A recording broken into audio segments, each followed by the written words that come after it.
think that young people are literally dying for that message. It's terrifying, actually, that that should happen in a democratic society.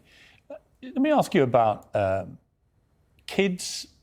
By kids, I mean young adults, really, and then into their 20s, trying to form their way through life. One of my favorite movie clips is Rocky Balboa, who's probably the non-intellectual version of Jordan Peterson in many ways, because he said this to his son. He was getting a bit spoiled and entitled and moaning about being Rocky's son and so on. And he says this to him. I think that young people are literally dying for that message.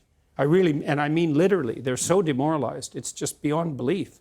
And so one of the things that's been painful about what I've been doing with my wife as we've traveled around the world for the last number of years is to see how desperate people are for an encouraging word.